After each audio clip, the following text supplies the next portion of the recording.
Today we are going to discuss doubly linked list. So far we have seen about singly linked list and its operations.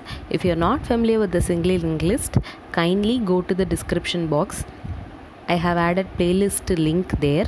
So go through that thoroughly and then come back to this doubly linked list video, because if you don't understand singly linked list, you can't understand doubly linked list as well as circularly linked list.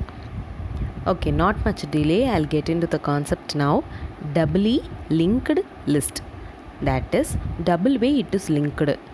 It means nodes. Okay, so it has three fields: one data field that holds value and two link fields, that is one next field and one previous field. Next field stores the address of the next node. Through that we can traverse the entire list in forward direction. Previous field stores the address of the previous node, that is we can traverse the entire list in backward direction. Look at the diagram. What will we name the first node in the list? That is head node. So this you would have been familiar with the singly linked list itself. Here A is the first node. Head pointer will be pointing that node A, which is the first node. A is data field. Among the two link fields, one is previous, the other is next. Head node previous will always point to null. A's next node is B, meaning address of B is stored in A's next field. B's previous link is A, meaning B's previous link holds the address of A. Where A resides, that address will be stored on B.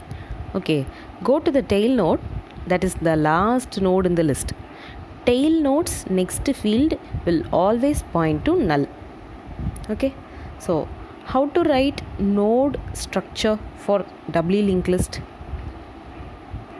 In singly linked list, we have one data field and one next field, but in doubly linked list we have three fields: one data field, one next pointer and one previous pointer.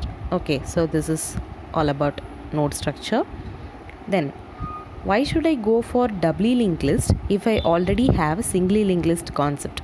Main point is that it can go forward as well as backward, that is easy to traverse the list.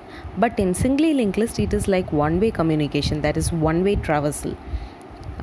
Example I could say, like for doubly linked list, websites have the button of next arrow and previous arrow, so it is easy to navigate between the pages, right? Then insertion and deletion and all very simple and efficient than that of singly linked list, so that we are going to the concept of doubly linked list. As we have seen in singly linked list, there are four ways for a node to be inserted in the list. Node can be added at the front as well as at the last. Similarly, node can be added before a given node and after a given node. In the upcoming videos, we are going to see these operations one by one. So get familiar with the singly linked list, then you can write routines on your own for doubly linked list as well as circularly linked list. So thank you, take care.